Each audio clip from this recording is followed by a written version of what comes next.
Primeiro a sinuca, depois o baralho, bingos e caça-níqueis. A adrenalina dos jogos impulsionou o Lucinei Mamed a se afundar cada vez mais no vício, até chegar no fundo do poço. É possível sair dessa situação e viver uma nova vida? Fique comigo e não perca o testemunho edificante do Prova Viva que começa agora.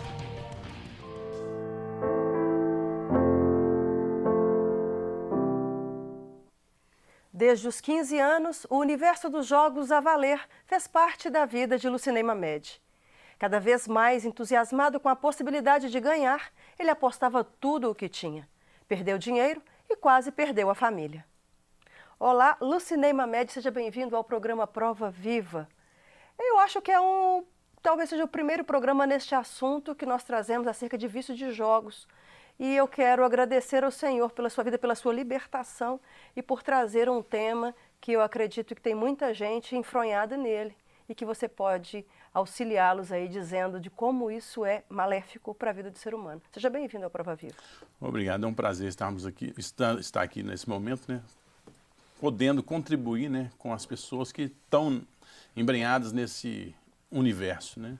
O que eu puder fazer, né, e falar e te ajudar nessa questão, estou aqui às suas ordens. Ótimo. Comece então dizendo um pouco, porque ninguém começa do nada, né? Principalmente vícios em jogos, deve ter algum estímulo inicial para que comece a desencadear a partir daí esse vício. Conta um pouquinho da sua história de infância, se é onde começou, para que a gente possa compreender um pouco desse vício depois com o tempo. Eu acho que essa parte de jogos, por exemplo, começa até nas brincadeiras, né? A bolinha de gude, aí você começa a valer uma bolinha, valer 2 bolinhas.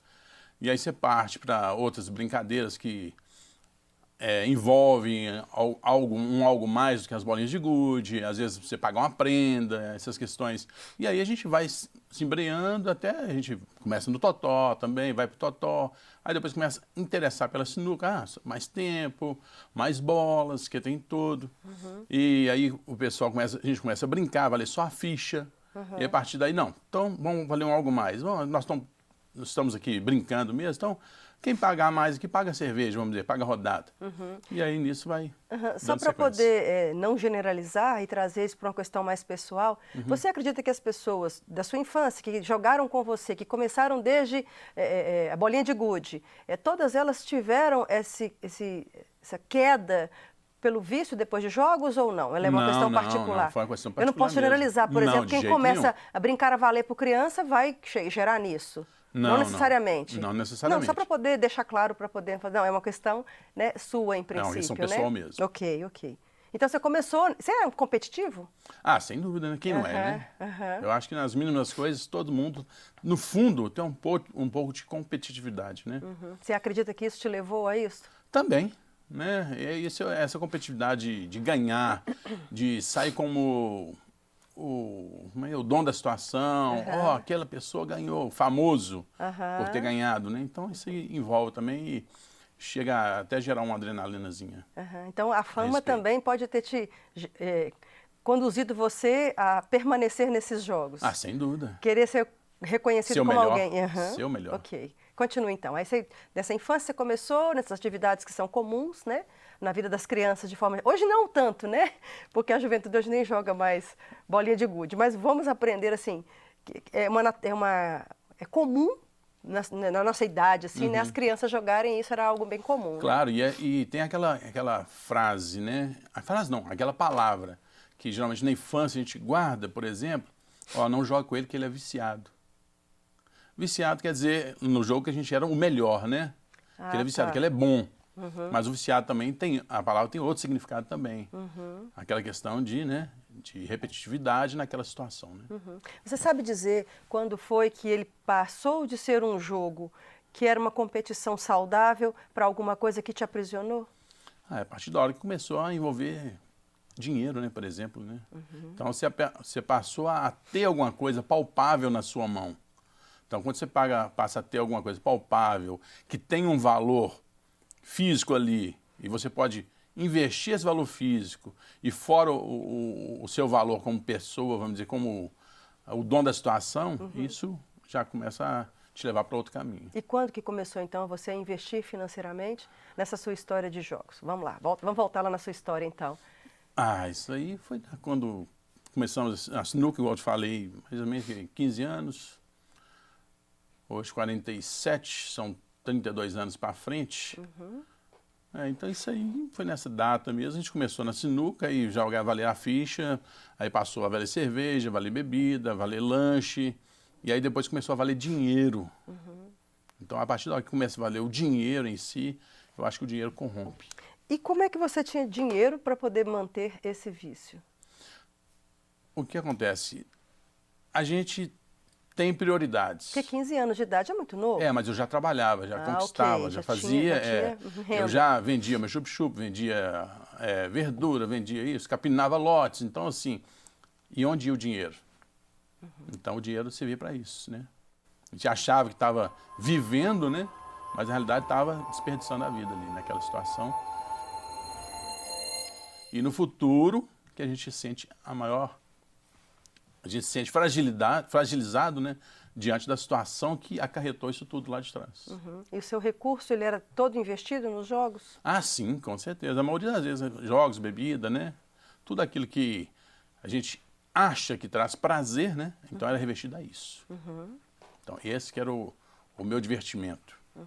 Então, dos 15 anos, você iniciou mesmo, né? Tendo já sua própria renda. E como que continuou isso? O que interferiu na sua vida? Interferiu, falo negativamente, né? Mas lá na frente, por exemplo, quando eu passei a reparar que eu não tinha mais convívio com a minha família. Eu saía de manhã para o trabalho e voltava de noite. De madrugada, né? Então não via ninguém e não via ninguém nem na saída nem na entrada. Tá, volta um pouquinho então na história que você já está falando de uma família. Quando a família começou? Quando que você casou? Quantos anos você tinha? Como é que foi esse envolvimento? Como você contou para sua esposa, por exemplo, que você tinha o desejo, o prazer de jogar? Não, na realidade, assim, quando eu comecei a namorar com ela, eu conheci a minha esposa em 98, daí que ela me via, eu já ainda ia em bingos ainda, em bingos. Mas só que ela não sabia dessa questão do bingo me consumir. A nível de sair do bingo 5 horas da manhã, dormir até as 8 horas da manhã e trabalhar. Isso ela não sabia. Ela ficou sabendo, né?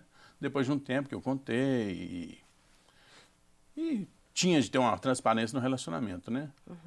Mas isso aí ela ficou sabendo mais depois da minha conversão mesmo, que eu converti em 2003, aceitei Jesus como Senhor e Salvador.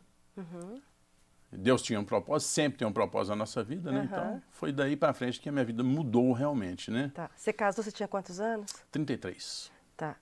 E já tinha, então, quase 18 anos aí já? De histórico de jogos, bebedice, farra... Ninguém então, na família falava para poder parar? Ninguém te orientava, te aconselhava? Na realidade, a pessoa que joga, a pessoa que acha que tem prazer em outras situações... entre jogos, bebidas e todos os prazeres que ele acha que é vantajoso para ele, é mais fácil ele escutar as pessoas de fora do que os de casa. Então, às vezes a gente acha que a pessoa está pegando no seu pé, né? Você está prejudicando a sua vida, mas nós achamos que nós estamos o quê? Vivendo. E na realidade não, nós estamos o quê? Morrendo. Nós estamos retrocedendo. Aí chega um tempo da minha vida que eu olhava a situação assim, que eu via os meus amigos, alguns deles, né, claro, não todos, via meus parentes, por exemplo, que eles prosperavam e eu sempre na mesmice.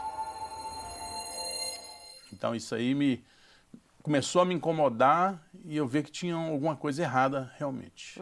Chegou a te atrapalhar na escola, nos estudos, ou no seu futuro profissional, no que você almejava ter e fazer? Estudo principalmente, né? Porque eu até consegui uma vaga boa num bom colégio que era no centro da cidade, eu trabalhava na cidade, custei conseguir uma vaga, mas eu valorizei também.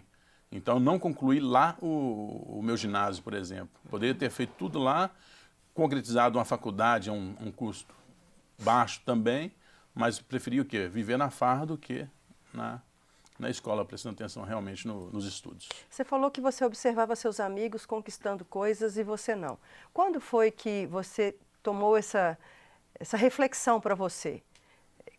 Aconteceu um fato em especial? Você viu alguma coisa em especial que fez você refletir isso? Na realidade mesmo, vendo os meus amigos bem, né? Não fazendo aquela questão... Talvez eles bebiam, por exemplo, mas não da forma que eu bebia. Não farreavam da mesma forma que eu farreava, desordenadamente. Eles tinham uma disciplina para fazer as coisas. Então, eu passei a observar que eu deveria ter o quê? Uma disciplina. Então, se eu não tinha essa disciplina, estava errado. O que você considera como vício? Vício é tudo aquilo que te toma o tempo e você coloca como prioridade. Na verdade, aquilo que te consome. Aquilo que te torna o quê? Escravo. Isso eu considero vício. Aquilo que, por exemplo, aqui, quer ver? Aquilo que você não consegue deixar de fazer. Entendi. Você tem que fazer. Se você não fizer e não fizer muito, isso se torna um vício. Eu vejo que é um vício. Esse é um vício. Igual eu não conseguia ir para casa, por exemplo, se eu não passasse em um bar, bebesse e jogasse. Então eu só ia de madrugada para casa, achando que estava fazendo o melhor. O que você perdeu? Eu perdi meu tempo, né? Eu perdi meu tempo, eu perdi oportunidades, né? Seja na oportunidade com a família, oportunidade com os amigos, oportunidade no trabalho. Então a gente perde tempo. E esse tempo ele não volta. Você se arrepende? Não, com certeza sim, claro, sem dúvida.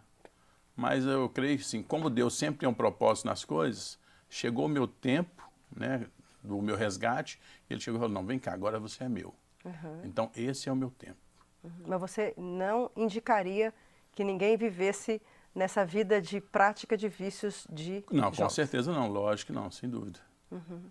É um tempo que você não recupera ele novamente, né? Então, assim, não adianta você é você não fazer para, no geral, que é um arrependimento. Para você olhar para trás e falar assim, nossa, hoje, eu com 47 anos, eu poderia estar muito melhor. Porque até a empresa, por exemplo, que eu trabalhava, por exemplo, eu cheguei a ganhar 10 salários mínimos por mês. E ao ponto de chegar no final de semana e não ter um dinheiro para comprar uma carne, um frango para a casa da minha mãe. Então, assim, a gente volta nesse tempo e a gente pensa, aonde que eu errei? Mas nem nessa hora te fazia pensar que o dinheiro todo que você trabalhava ia para jogos, ia para os seus prazeres e não te gerava outras coisas. Nem assim te fazia pensar. Não, aquele remorso momentâneo. Entendi. Aí, a partir daí, você falava assim, não vou fazer isso mais não, mas chegava à noite, você fazia a mesma coisa. Quero saber mais dessa informação, da sua história. Só um pouquinho. Fique comigo, nós voltamos logo, logo com mais Prova Viva.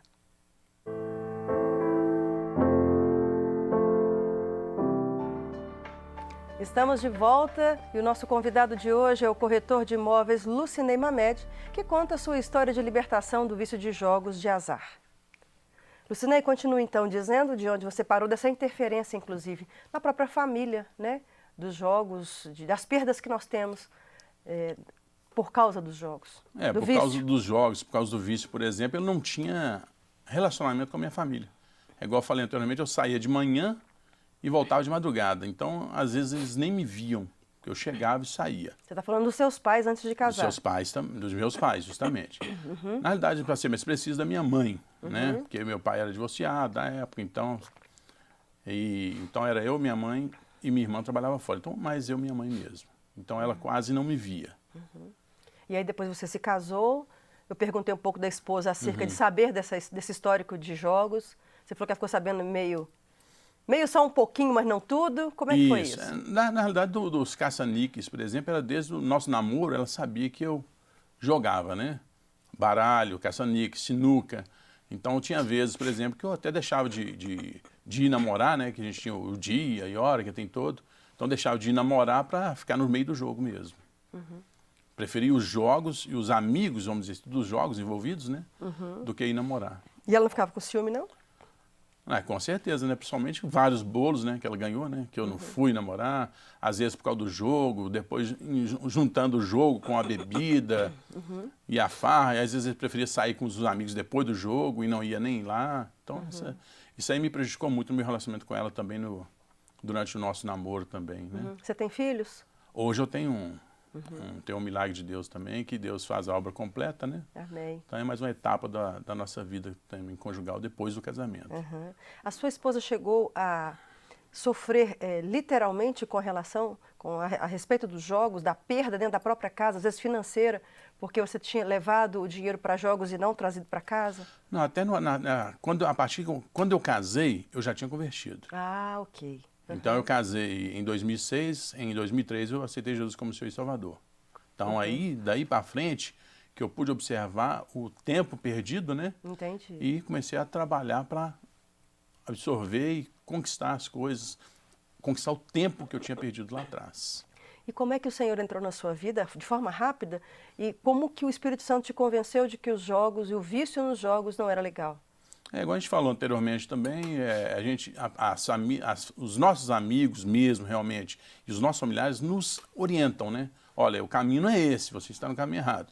Da mesma forma, o Espírito Santo, durante uma noite, por exemplo, que eu saí numa balada, aí de manhã, eu voltando para a minha cidade, né? Que eu fui em Sete Lagoas, por exemplo, tinha uma festa lá. Voltando de lá, o Espírito Santo começou a falar que eu estava no caminho errado. E eu estava na BR. Aí lá na frente eu vi um posto de gasolina, parei no posto e perguntei, eu estou na direção de Belo Horizonte? Aí o frentista falou, não, Belo Horizonte está no sentido contrário.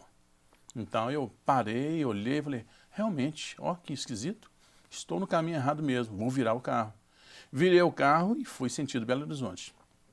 Só que no decorrer dessa estrada, o Espírito Santo continua ministrando. Você continua no caminho errado. E começou a falar comigo que o que eu tenho para você é muito maior do que isso. Amém. E aí eu comecei a chorar, que tem todo. Então, assim, tive esse encontro realmente com o Espírito Santo de Deus. Se não fosse isso, eu acho que não estaria assim também, não. E isso também me favoreceu também. Após a minha conversão, por exemplo, meu pai adoeceu e veio a falecer.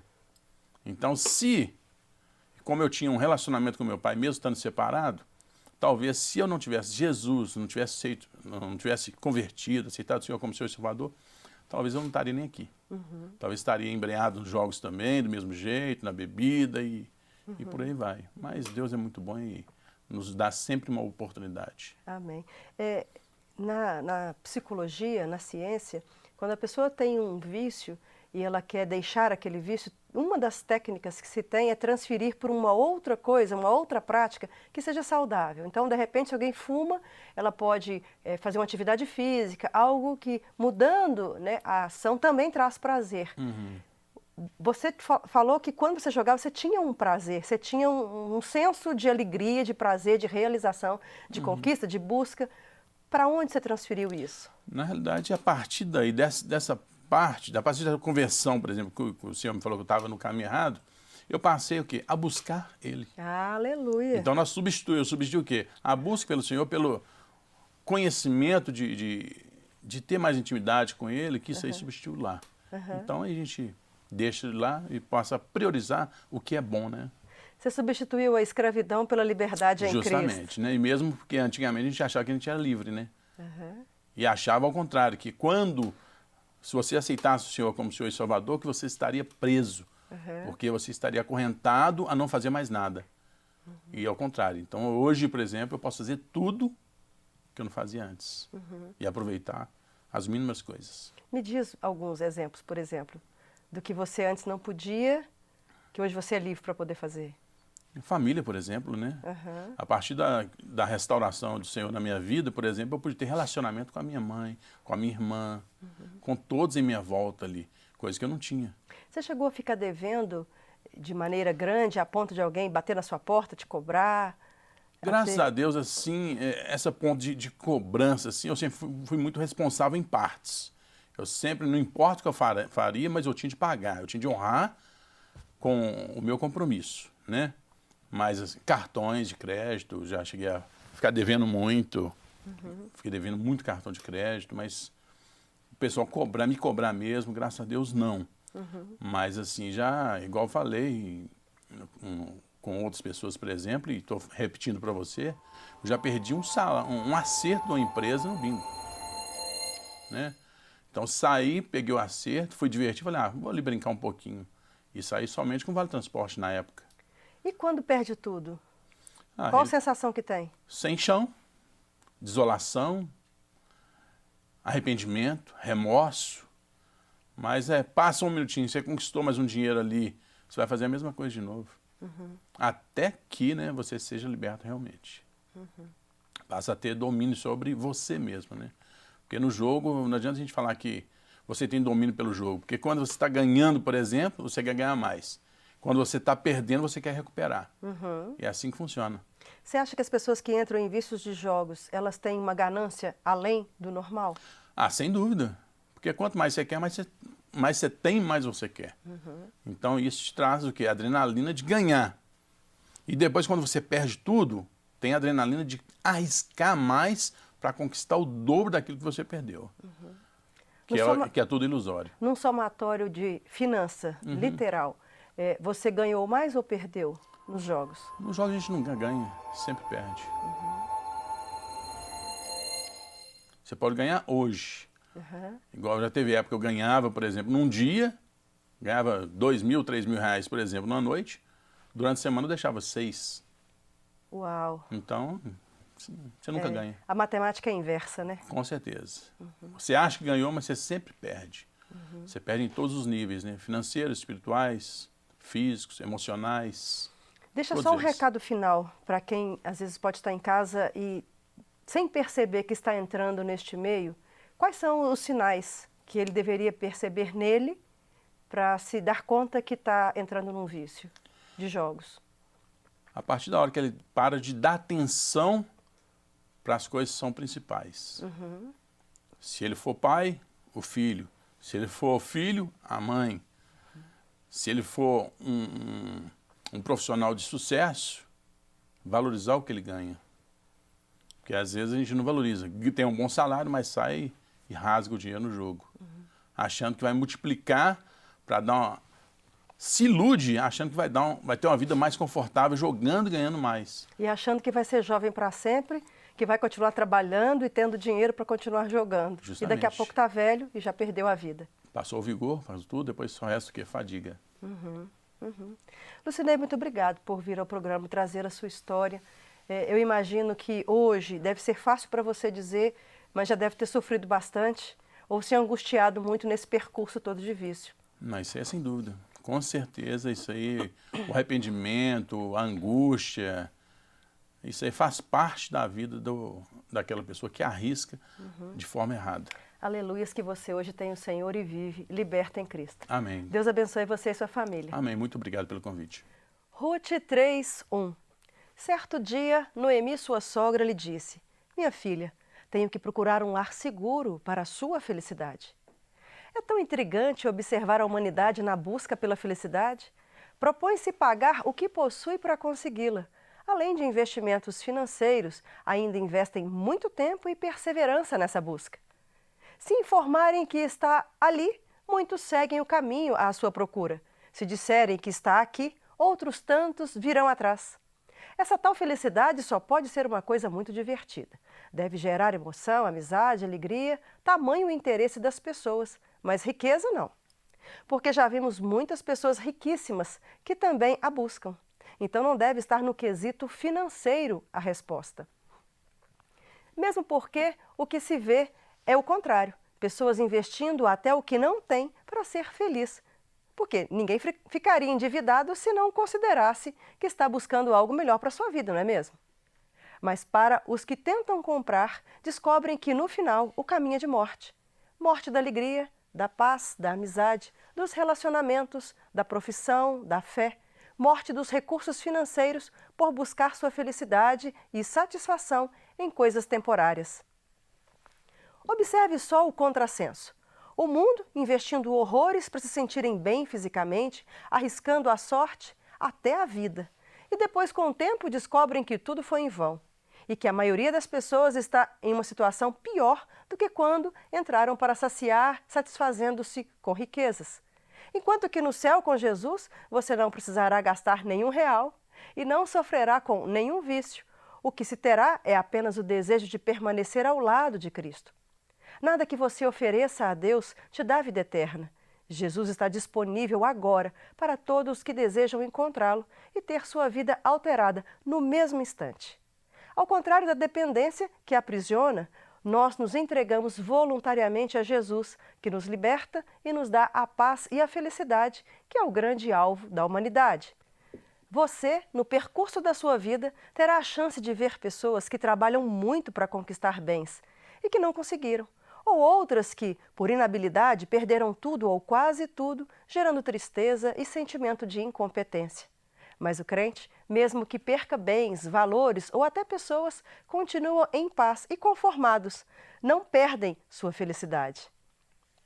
Por isso sugiro que não olhe apenas as conquistas financeiras dos outros para refletir no que tem e pode melhorar, mas atente-se para as pessoas que, mesmo em meio às lutas diárias, enfrentam os levantes com paz e tranquilidade. Essa conquista merece ser buscada e desenvolvida, mas só em Jesus Cristo ela se completa. Aguardo você aqui comigo na próxima semana para mais um Prova Viva.